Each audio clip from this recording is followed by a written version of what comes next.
Uma menina de 10, 11 anos estava se prostituindo no Parque Santo Antônio. Quanto é que você ganha? 10 real por transa. Ah, tá. Quanto fica com você? 5 real. Ela virou pra mim e falou assim, por que, tia Dag, você nunca pensou em ser puta, não? Falei, olha, se eu pensasse em ser puta, eu ia ser puta em Brasília, mas não aqui. Como assim puta em Brasília? 3 mil reais por transa. Em 2 anos você tem um senhor apartamento, você escolhe e se resolver, casa com conde italiano, resolver da vida, se é isso que você quer. Tá?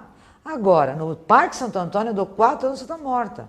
Por doenças, por apanhar, por ter filhos, tá? Mas cada um escolhe o que quer, ponto. E eu olhei para cima, falei, ó, patrão, você me perdoa, tem que ser muito rápido, muito esperto. Eu não posso ter um discurso moral. Dali 3 dias ela me procurou. Tia Dag, eu quero ser puta em Brasília. Falei, opa, para de dar. Primeira coisa, vamos estudar. E hoje ela é dentista.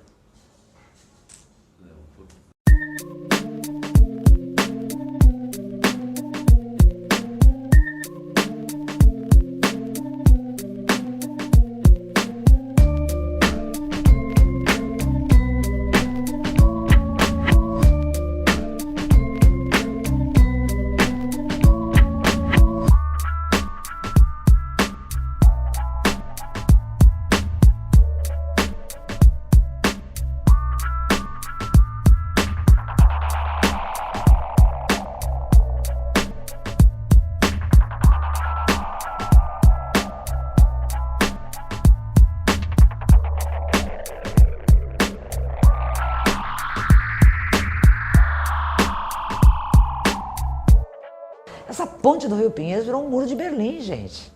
Para mim é isso.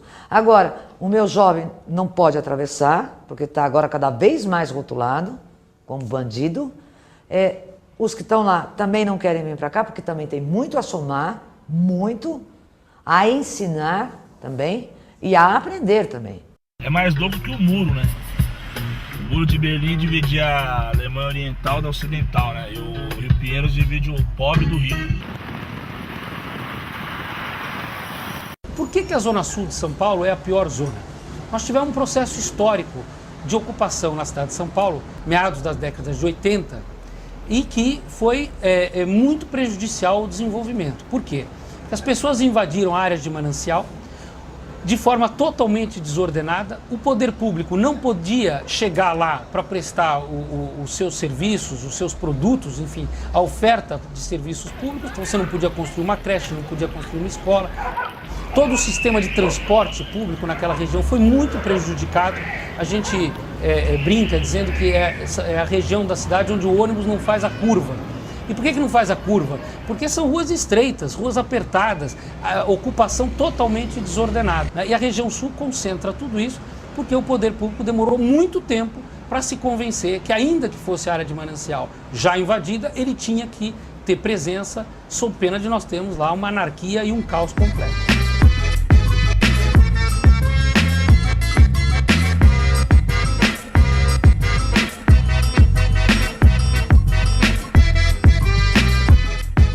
Pai, a mãe, a célula familiar existia na favela. Quando é que você tem autoridade? Quando você tem ou um saber ou poder, tá? E esse saber do pai era importante. Formiga vai mudar de lugar, vai chover, posso plantar aqui, posso fazer uma caçamba aqui, posso fazer uma casa aqui. Esse pai era respeitado pelo saber. Quando entra a televisão, Médici ou Moody's, Milagre Econômico do Brasil, todo mundo começa a ver Danoninho, canetinha, e eles querem, óbvio. E eles começam a roubar dentro da própria comunidade deles. O que acontece com esse menino? A gente começa a ver o nome no poste dos que iam morrer em 7 dias. Isso quer dizer 11, 12, 13 anos. E eu comecei a levar a criança para casa.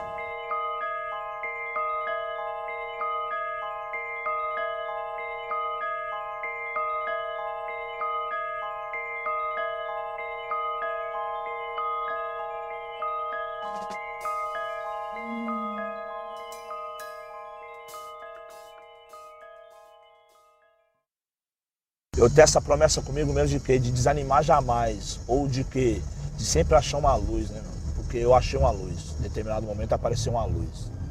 Eu não posso negar, então eu falo, ah, não dá mais, acabou. Não, tem que dar, meu. As pessoas novas estão chegando, meu. A juventude está vindo, a renovação tem que acontecer. E elas vão ter que continuar isso. Como é que não dá, não vai dar? Tem que dar, meu. Não tem pro preto, pro favelado, pro pobre. Não tem esse negócio de não dar. Não dá, não existe não dá, meu. Tem que dar, mano. Tá ligado? Ou então não sobrevive, meu. Sobrevive. Você tem filho pra criar, como é que não dá? Você vai dar um jeito, você vai se virar, mano.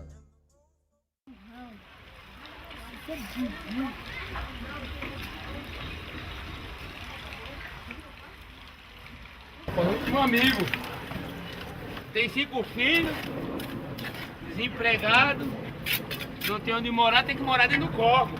Tá vindo essa água aí, passava até aqui. Aí como eu vou fazer, cavar essa broca, você não pode cavar com a água correndo daquele jeito. Eu tenho que desviar a água, pegando a direção que tá lá naquela casa, certo? Tirar, desviar a água, depois deixa secar um pouquinho e cava a broca. Você cava a broca, dá maior trabalho, porque aí embaixo você vai achar até defunto aí pra baixo aí. É cachorro morto, rato. O pessoal vê a gente construindo, dá descarga em cima da gente e mete broca. É pobre dentro do coco, olha, de chinela, pé rachado. É, tem que ser assim, né não, Júlio? Não é verdade? As pessoas saem do Grajaú, que é um dos territórios mais pobres, mais miseráveis da cidade de São Paulo, e em 20 minutos estão na Berrini, estão na Faria Lima. O contraste social de consumo, de equipamentos, né, de roupa, de tudo que você pode imaginar, é algo que não tem outra forma de dizer senão provocante de uma violência insuportável. Quem quebrou a regra primeiro? Foi a favela ou foi o governo? Eu tenho orgulho do Brasil, eu acho o Brasil maravilhoso, mas o que acontece? Roubam tanto, tiram tanto, agora vem falar que é aqui que tá ladrão? Lasca tapo. Quem que é mais criminoso? Quem tem doutorado, PhD, tem todos os confortos da vida e rouba. É motivo de filosofar, você parar para analisar o Brasil, como é que o Brasil foi inventado, nasceu como, inventou como. Inventou como, mano. O que o Brasil é? O que eu sou? Os caras invadiu a África, sequestrou, matou um monte no meio do caminho, jogou no mar, invadiu, pegou as mulheres dos índios, levou embora, trocou por espelhinho, trocou por pequenos objetos. Agora, ninguém tá pedindo nada não, é direito nosso. Tá no estatuto, mano. Você tem que ter uma casa boa, você tem que poder criar seus filhos com dignidade, você tem que poder dar um direito, tá ligado? Um futuro pra sua mãe, pro seu pai, é o mínimo. Porque eles dão um futuro até pra 20ª geração deles. E nós não podemos dar um futuro pra nossa próxima geração.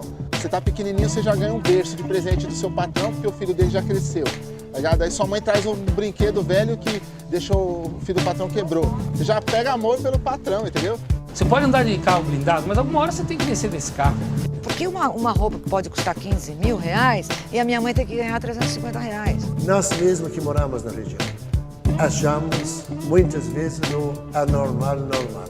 E perdemos o espírito de indignação diante das coisas erradas. O morador tá fudido, mano. A gente que é morador, tá fudido. Estamos entre o crime que oprime e entre o sistema que oprime. Eu acho que o Estado é falho, óbvio que eu acho. Né? Qualquer pensante acha que o Estado é falho. Não acho que o Estado, por ter a obrigação, tire a minha. Quando eu vejo uma criança na rua, eu falo, por que essa criança não é meu filho e por que não é meu filho que está ali? É uma questão de decência também, porque não dá mais você permitir uma situação dessa. Se você vê essa situação, se dá conta realmente dela e não faz nada, você virou cúmplice.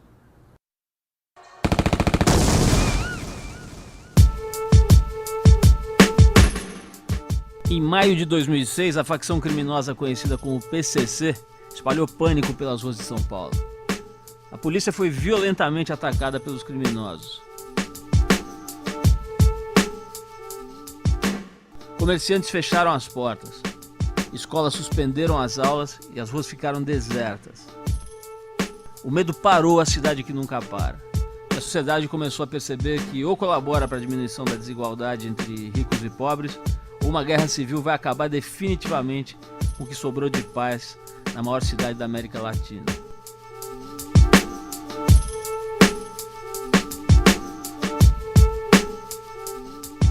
Quem vai mudar isso não é governo, não é nada, é a sociedade. Então o cara, à medida que o emprego do cara é valorizado, ele estuda, ele se forma, ele vai trampar, ele vai receber, ele não vai precisar pedir esmola, ele não vai precisar roubar, meu. E a escola no Brasil é para poucos. Para poucos, sobretudo.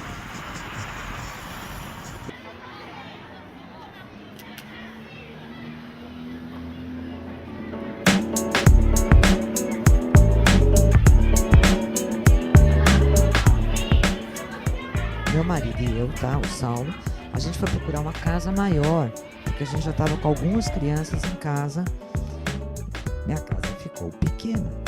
Então a gente veio para cá, para essa rua, que era de terra. Isso era 86 mais ou menos. E era uma casinha, 2 quartos, sala, cozinha e banheiro, que dava pra gente reformar e que dava pra morar. Então eu peguei o primeiro Zezinho, que bateu na minha porta, isso quando ele tinha 9 anos, que é o Zinho. Trouxe o Zinho pra cá. Vamos começar um trabalho de educação. Eu vou começar a casa do Zezinho. E aí começa. 5 mulheres, cada dia uma faltava no serviço, e começamos nessa casa com 100 metros quadrados, com 12 crianças. E aí a gente começa a casa do Zezinho, do respeito e do olhar para essa periferia. Eu sou educadora e eu costumo dizer que eu sou formada no Morro da Lua, no Morro do Oeste, na favela do Fedor, no Buraco Quente, Paulo Freire. Ele foi meu grande mestre. É a pedagogia do oprimido, é a pedagogia da autonomia, é a pedagogia do fazer. Casa do Zezinho, Carlos Drummond de Andrade e agora José. A festa acabou, o povo sumiu, a noite esfriou. O Zé Mané que o brasileiro tem de chamar que quem não tem uma roupinha, quem não tem uma grana a mais, é o Zé Ninguém, né? E eu falei, não, nós vamos fazer um Zé e vai ser agora José, uma exclamação, entendeu? E não uma pergunta. E aí o nome Casa do Zezinho vem da poesia de Carlos Drummond de Andrade, né? E eu vou te contar uma história que deu um pulo enorme na casa do Zezinho. Uma criança quebrou um dedo aqui. Tá? Nessa época eu tinha 60 crianças. Eu levei para engessar. A gente passou no McDonald's e veio com lanche feliz. Pô, no dia seguinte eu tinha 3 crianças com o dedo quebrado. Juntei os 60, nunca esqueço disso. Falei, gente, vocês estão quebrando o dedo para ir no McDonald's? Pusemos as crianças nos carros e fomos no McDonald's. Quando eu chego no McDonald's, tá lá João Batista Cardoso, o diretor do Moinho Santo André. Ele estava com os filhos dele lá. E aí ele falou assim, posso ajudar a levar de volta? Eu falei, mas claro, tá, filho, vamos embora, é isso que eu quero, né? Ele veio, e aí tinha essa casinha, né, com 60 crianças, que já estava assim, a turma fala, né, puxadinho, né? E ele perguntou para mim, Tia Dag, qual é teu sonho? É ficar nas 80 crianças ou... Eu falei, é 1000 crianças. Ele saiu, juntou mais uma gama de empresários, tá? Comprou os terrenos e edificou. E até hoje ele é meu vice-presidente da Casa Zezinho.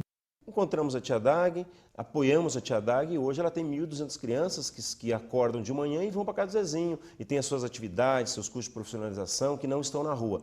Então eu acho que a sociedade tem a obrigação de fazer, eu como empresário me sinto obrigado de devolver alguma coisa para a sociedade e eu acho que todos os empresários poderiam devolver dessa forma.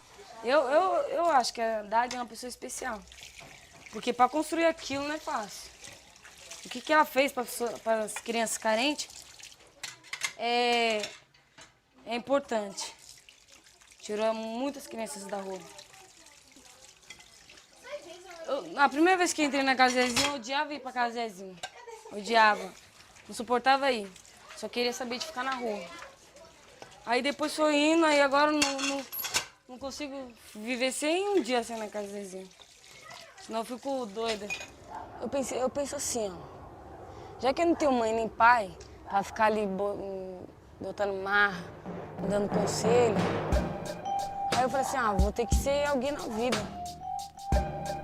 E dar o gosto pra minha tia. Eu queria dar muito gosto pra minha mãe, mas não deu tempo, né? Aí eu penso assim, que eu quero ser alguém na vida. A Marta, a Edna, a Tereza, que eu... Ela tem um pouco do cheiro da minha mãe, assim, que eu, sei lá, eu gosto de chamar ela de mãe. É cheio de cigarro, com suor, perfume, um tipo assim, misturado. Mas dava aquele cheirinho de mãe.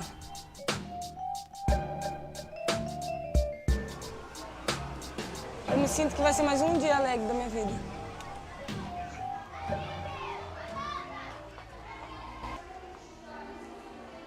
Beija a mãe! Eu espero o beijinho dela, né? Que bom te ter.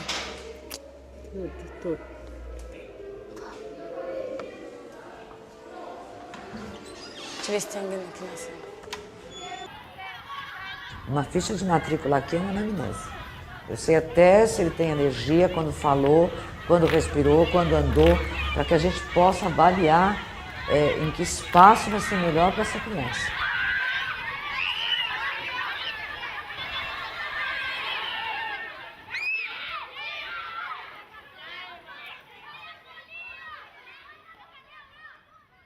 Eu recebo uma carta de uma diretora, olha, por favor, diretora da Casa Zezinho, encaminha para a PAI que essa criança é retardada mental. Só que a criança entregou essa carta para mim assim. Eu falei, peraí, vamos no oculista. Eu faço mosaico, padaria, informática, sala de aula normal, piscina de vez em quando. Levei a criança no oculista, fizemos 8 graus de miopia. Que era muito difícil para me aprender, caso que daí de frente eu não conseguia enxergar. Hoje, quando eu tiro o óculos, dá para me ver bem, caso que meu grau abaixou, que antes era 8 alguma coisa. 8 miopia, meio. Peguei o laudo do médico, peguei a receita. Retardada mental é a senhora. Estou encaminhando um processo para a delegacia de ensino, a senhora vai sair daí como diretora, e saiu. Foi exonerada. Tenho 4 irmãs mais velhas, eu sou o caçula. Então a visão do meu pai é que eu era o único que tinha que trabalhar para colocar uma ajuda a mais dentro de casa. E eu era muito novo, então a única solução era o quê? Vender alguma coisa. Eu já vendi refrigerante em feira, já tomei conta de carro em estacionamento, me formei em educação física, estou trabalhando em uma academia bem legal, comecei minha pós agora, fisiologia do exercício.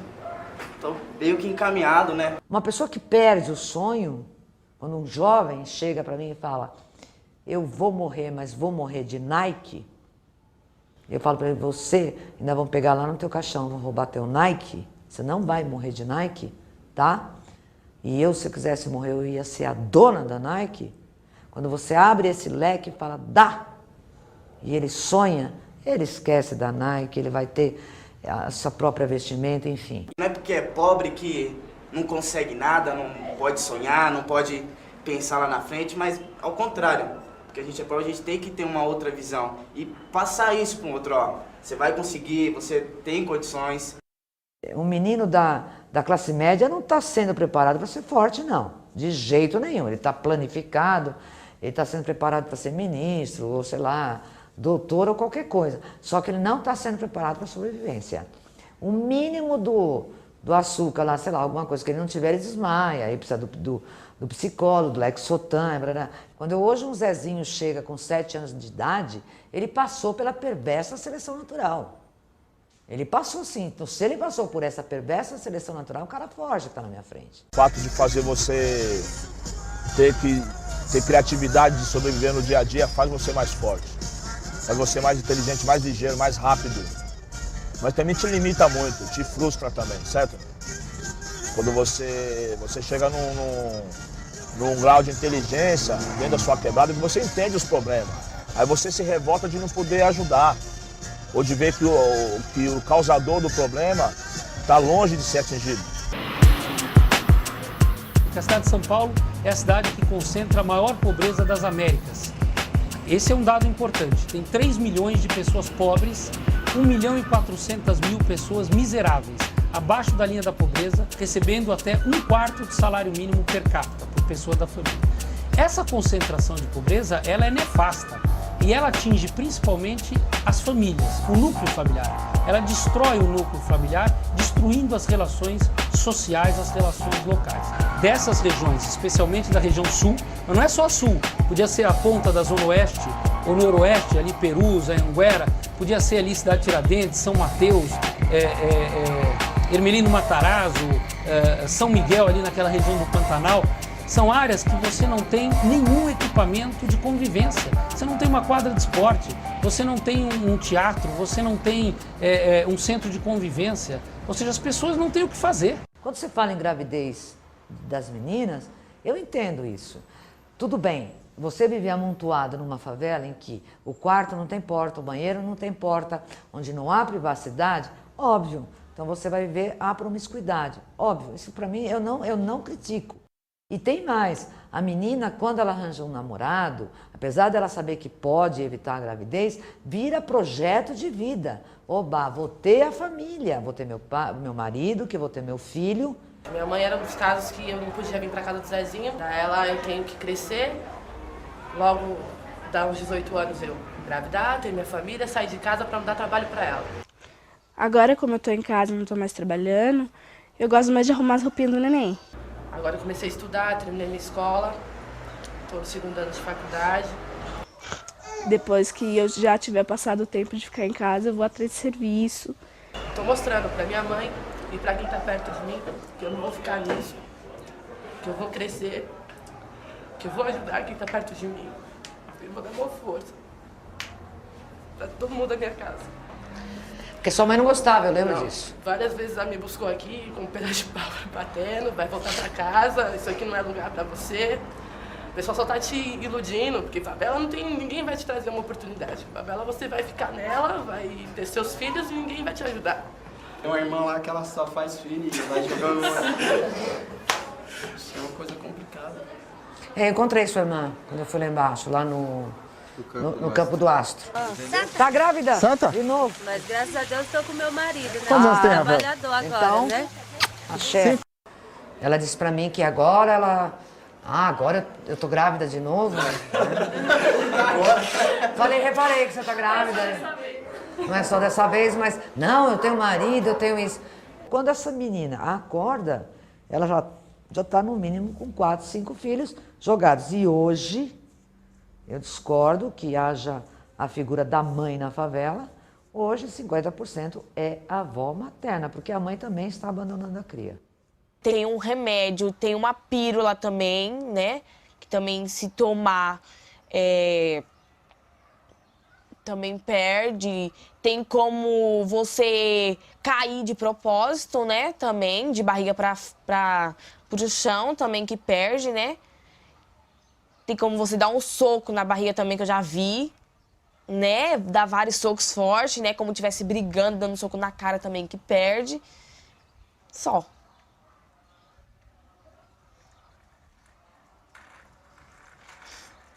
Eu acho que a solução principalmente está quando as pessoas acharem que é um problema delas também, não é um problema só da favela, só da periferia, é um problema de todo mundo tem que estar envolvido, porque todo mundo também sofre a consequência. Assim. A cidade de São Paulo, ela é a 3ª cidade do mundo em venda de veículos blindados. Um país que não está em guerra civil, diferente da Colômbia que tem as Farc, diferente do Líbano, diferente de Bagdá, no Iraque. A cidade de São Paulo é a 3ª cidade no mundo em venda de veículos blindados. Essa é a resposta para a crise, com a brutal crise que nós temos na cidade, no estado, no Brasil, que é essa diferença de renda, de condição de vida que é insuportável. Essa é a palavra, é insuportável. E aí, mano? Blusa de frio nem pensar, né? Vai ficar doente, hein, meu? Nós trampa sem blusa de frio, porque nós vai com blusa de frio, os outros pensam que nós tá armado, aí fica parado lá atrás, lá. É mesmo? Tem que trampar pelado pros caras botar a fé. Trampar assim, ainda levantar a blusa, ainda é mesmo? Que não tá armado ainda. Ó que fita aí. Deus abençoe. Falou. Falou, hein? Falou, moleque.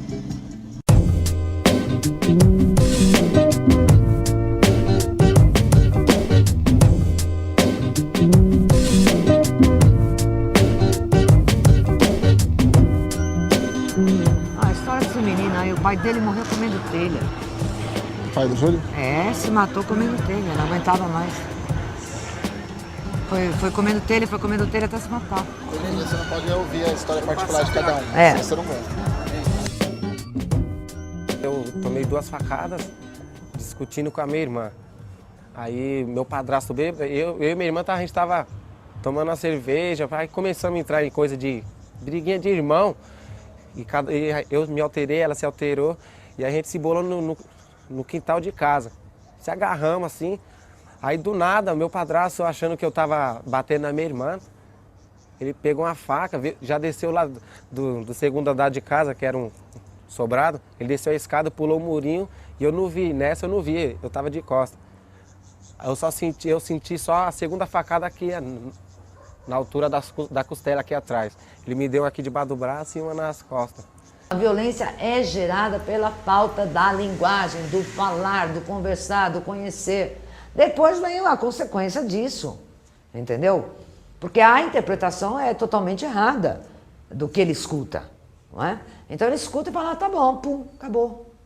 O dia mais importante, às vezes, nunca é uma coisa de alegria. O que te marca mais são as dores, né, cara? E esse dia o que marca profundamente, por exemplo,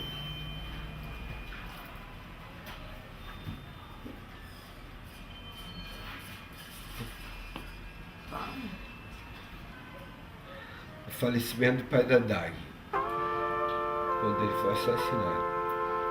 Que é ali que eu percebi que era um projeto sem volta. E aí, em vez dele, podia ter sido eu que morri.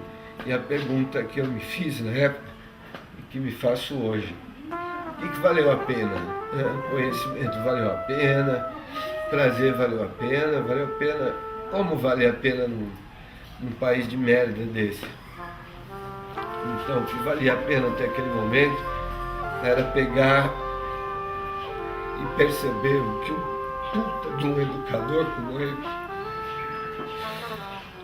significou para esse paizinho de bosta aqui. Meu pai, eu tinha 60 crianças aqui, começando a casa Zezinho, e mataram meu pai. O menino entrou, morava em Itapecerica, para assaltar e meu pai reagiu. Levou 3 tiros no peito, eu estava aqui. A violência é sustentada por quem tem dinheiro. É o disque droga, é fumar maconha. Qual é o problema? Vou dar um tapa aqui, vou dar um beck aqui, só uma maconhinha e tal. Só que a tua maconhinha, meu, tem um peso. Até chegar na tua mão, já morreu muita criança, já morreu muita mãe, muito pai de família. Eu queria fazer uma pergunta a você, que eu tenho uma cabeça há tempo, cara. Demorou. O que você acha que o MPVio fazer aquele trabalho lá que tá fazendo, meu? Vai balançar o sistema, mano. Pô, valeu, cara. Vai machucar o sistema de algum Deus, jeito. muita sorte pra você e Eu também, amém. Primeiro, o pessoal é politizado, você vê como é que é louco? Você vê, o mano é motoboy, certo, mano? Corrido, o mano é nordestino, você se ligou? E ele tá ligeiro na transformação, ele tá acompanhando o trabalho do Bill, certo? Então você vê que o passo que cada passo dado é uma responsabilidade monstruosa. As ruas estão assistindo, né? Esse jovem da periferia, ele não é paulistano, ele não é paulista, ele não é brasileiro. Ele é periferia. Por quê? Porque a cidade não recebe ele. Não recebe. A cidade não aprimora ele. A cidade não quer saber dele. Então, ele é o quê? A identidade dele está aqui. O hip hop é de uma pedagogia incrível. Por quê? Porque escreve, porque tem um método, porque tem uma filosofia. Isso é fundamental. E dá consciência. Faz com que os jovens comecem a pensar. Caramba, nós vamos continuar senzala, a gente vai continuar baixando a cabeça, a gente vai continuar sendo amiguinho do... o cara me deu uma cesta básica. Ninguém mais quer isso. Acabou. Esse aqui é o meu humilde quarto, onde dorme eu e minha mãe dorme nesse pedaço de colchão. Essa é minha televisãozinha. É aqui que eu mentalizo um pouco. Aqui é onde eu escrevo meus textos também. Essa aqui é a minha mãe, a dona Hilda. Ele já escreveu uns livros, você sabe que ele escreveu, né? Sabe por que eu não li a história dele? Porque realmente eu não sei ler. Agora que eu estou na escola aprendendo. Eu acho que é mais história de amor. Meu livro chama-se Zona de Guerra e é um livro baseado em fatos reais, né? É um livro que narra a história do povo da periferia, o povo da favela. Principalmente a do Parque Santo Antônio, que foi onde eu nasci, me criei e tal.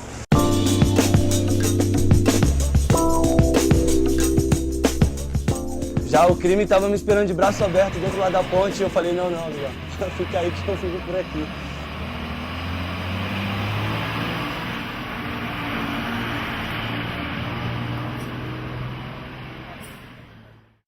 A criança nasce, o primeiro grupo que ela vai ter contato é o familiar, caos, né? Que família.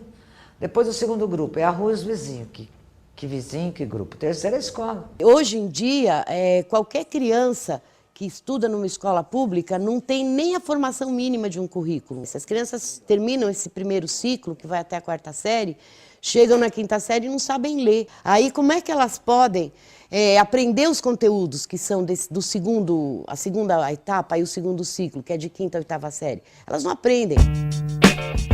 As escolas vocacionais foram um projeto que revolucionou o ensino público em São Paulo, criando um método de ensino barato e eficiente, e levando a democracia para dentro das salas de aula.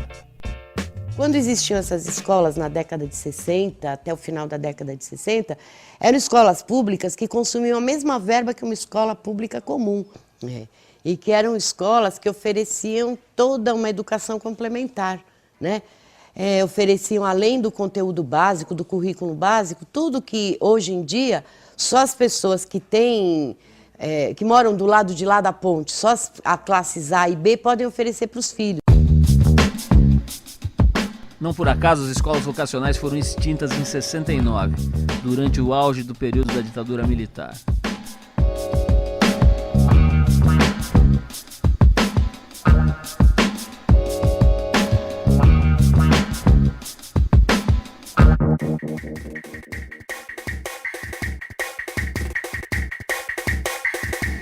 Tem 17 oficinas de arte, tem orquestra, tem esporte, tem moda e costura, estúdio de som, coral, inglês, espanhol, informática, inclusão digital para os adultos, papel artesanal, mosaico, tem moda e comportamento. E eles trazem às vezes até a própria roupa e transformam. Tem essa área de saúde toda, né? Acupuntura, fitoterapia, iridologia, tem dentista, tem a parte de advocacia, tem os polos contra a violência, reuniões com as mães.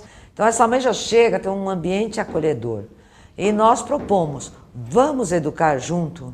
Tem o microcrédito, se um Zezinho ou uma mãe quiser montar seu próprio negócio, a gente faz o crédito para essa mãe com carência, mas aí já ensina a gestão, como é que ela tem que aprender a lidar com o negócio. Isso é um crédito da casa do Zezinho com uma empresa. Quando uma criança leva um quadro, leva uma bandeja de mosaico, quando leva uma foto, essa criança começa a mudar a casa.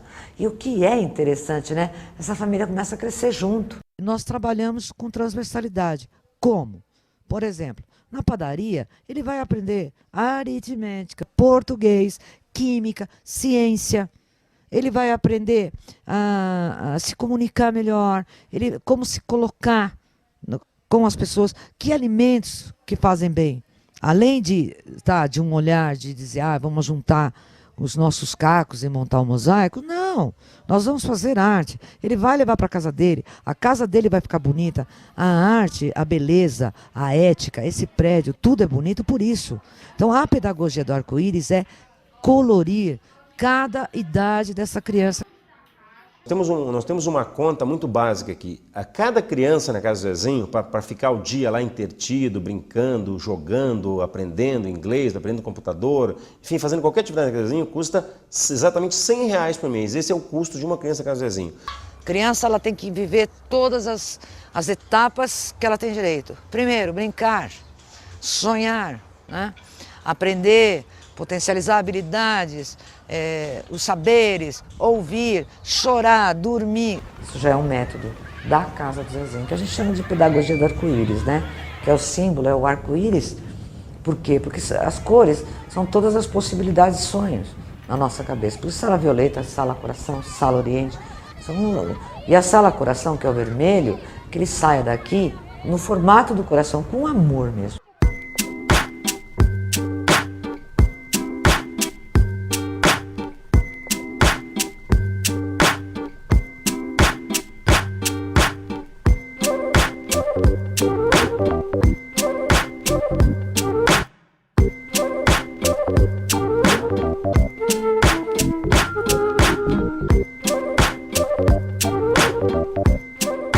É que a minha admiração pela pedagogia da Casa do Zezinho é porque é uma pedagogia essencialmente do fazer, do agir.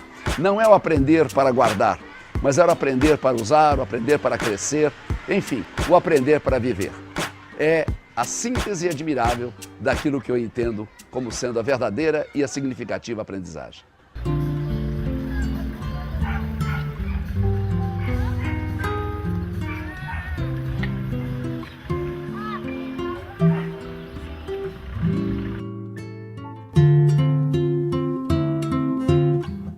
Essa dívida que a Casa Zezinho, por exemplo, tem hoje, financeira, tá? Não é minha, não. Nem da Casa Zezinho. É da sociedade inteira, é do mundo, é do Brasil. Por quê? Estamos fazendo um trabalho aqui. E a sociedade está fazendo o quê?